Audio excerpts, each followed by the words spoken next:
I should back it up. Good morning, Rabbi Rabotai. We're continuing on Shulchan Aruch Arachaim, Siman Samech Zayin. We're doing the last part of Siman. We started already a very short Seif. Safek im kara kriyat shema, chozer v'koreh u'mevarech lefaneha, u'lachareh Maran writes that if you have a doubt whether or not you have said Shema already, then you have to go back and say Shema again. But if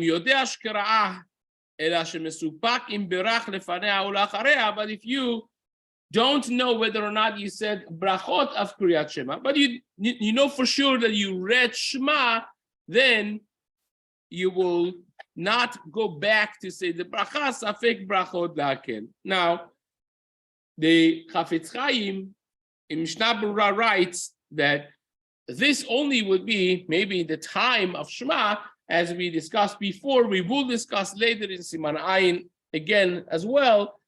The Birkot Kriyat Shema, they are also time bound. Shema is the first 3 hours of the day, but the Birkot Kriyat Shema will be afterwards until the 4th hour, 1 extra hour afterwards. So even if it's within the 4th hour, you still have this halacha, but if afterwards you don't say Birkot Kriyat Shema, this is something to be mindful, to be careful in, because if you have Birkot Kriyat Shema that are said in a later minyan, depending on the season and the place you find yourself, that would become perhaps an issue.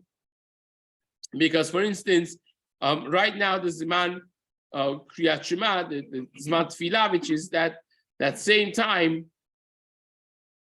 would be, let's say, 10:18, and there are some times that the time is even shorter than that. So if you have, let's say, a 9:30 minyan on Shabbat or a 10 o'clock minyan on Shabbat, you're missing that time of Birkat Kriyat Shema perhaps, and you would not be able to say those brachot with Shemu Malchut. So therefore, something to be mindful of. But still, says the Chafetz Chaim, you want to say a pasuk or two maybe about the Yetziat Mitzrayim, because remember what we said, that Kriyat Shema, aside from being a mitzvah of its own, there is a concept of mentioning the Birkot Kriyat Shema, is a concept of mentioning Yetziat Mitzrayim in it as well, and that is not time bound like the Birkot Kriyat Shema themselves. Therefore, that part you could still mention, you could still say. Now, many poskim hold that the first parasha of Shema is Midoraita and the second one is Midorabanan. We discussed this already in previous talks, and then there are those who are of the opinion that only first pasuk is Deoraita, and even the first parasha Ve'ahavta is not necessarily Midoraita, is only the Rabbanan, and for sure all the brachot are going to be the Rabbanan as well, and therefore Safek the Rabbanan, you don't go back to say the item that is under Safek, and Yesh Lomar כך הייתה תקרה שכל זמן שקוראים חייב לקרות כיכר תקרה וברכותיה.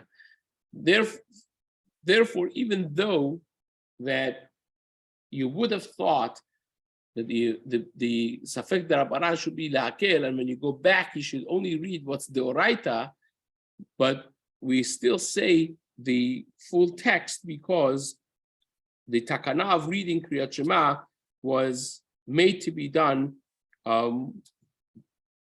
as the actual mitzvah of Shema, saying all the psukim. So therefore, the Safek does not necessarily affect the amount of psukim that you're going to say. And you have exceptions to the rule, as we're going to discuss. But if you know for sure that you said the first pasuk or the first parasha, that you for sure know, and then the rest of it is a question. You don't remember if you said the rest of the psukim, the second parasha, then you don't need to go back and to read again. Then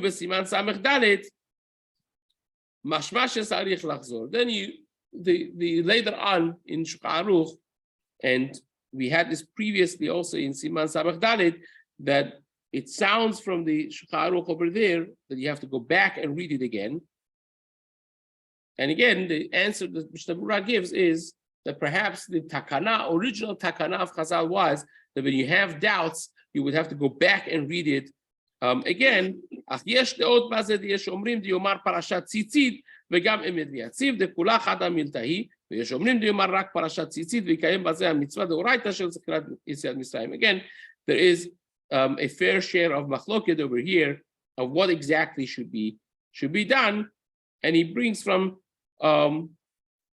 the Shagat Aryeh, אם נעשה לו ספק זה בערב, שאינו יודע אם אמר פרשת ציצית. Imagine in the evening time, you already had this safek. Did I say the third parasha of Yetziat Mitzrayim or not? Did I say the Emet V'Yatziv or not? En Tzarich Lomar. You don't have to go back. V'chen Hiskim Shagat Aryeh. You don't have to necessarily go back and say it again. And in Parashat Tzitzit, and the bracha of Emet Ve'emunah in Arvit, Chozer V'omer Emet Ve'emunah, you go back to say Emet Ve'emunah at night if you have Safek, but you don't go back to say the parasha of Tzitzit again from Safek. If you know for sure you read the entire Shema, all the three parashiot of Shema, and the only Safek that you have is in Emet V'Yatziv or Emet Ve'emunah at night in Arvid, then it's the same halacha. That you don't have to go back and you say from Safek, from the doubt that you have, you don't have to go back necessarily to say the bracha again, as we mentioned before, the Safek brachot rehakel. We're starting now a new Siman Samechet, shelo le'afsik bepiutin ubo Seif echad. We have also a longer Seif here, is a longer remark, but really the Shulchan Aruch is pretty simple, only one piece over here, one Seif. Maran writes, Yesh mekomot shemafsikim bivrchot kriyat shema lomar piyutim. There are those places that they have a minhag that in middle of Birkot kriyat shema they pause in order to say piyutim, to say shvachot of HaKadosh Baruch Hu in songs. And Maran writes, Nachon limnoa mileomram mishum debefsik. Maran says it's not the proper minhag. It would be proper to actually nullify this minhag because it's considered halachically a hefsek. The Rama adds, Yesh omrim de en isur b'davar. There are those who say there's no isur in this. V'chen nohagim, and that is the minhag. B'chol mekomot deomram. So this is the source of one of the sources of machlokets between the minhagim of Ashkenazim and Sfaradim, whether or not you pause in middle of the brachot to say piyutim, even the Rama who allows this to go, he says you should not be busy with doing anything. You can't even pause to learn Torah in the middle. So long as the Sibur is saying piyutim, you can't stop to even learn Torah. Of course, it's asur to talk. Here is where the Rama introduces the difference between learning out loud and learning al yedei hirhur. If you're just looking into a sefer, as we would call it, then says the Rama, it's not asur. The hirhur lav kedibur dami, because we paskin hirhur is not the same thing as speaking, and therefore, the only thing you have to be concerned is that maybe when you talk, you got to come to see something exciting, you got to start talking about it. And therefore, don't change the minhag of the tzibur, follow the pattern of the tzibur, in a place that they say the piyutim, you should say the piyutim with the tzibur. Siman Tzadi take a look at the Shulchan Aruch later on in Siman Tzadi, and that's the Ramah. I have to leave a little bit earlier today, so I have to end, even though we just did a few minutes. Hashem, we'll continue this in the days to come.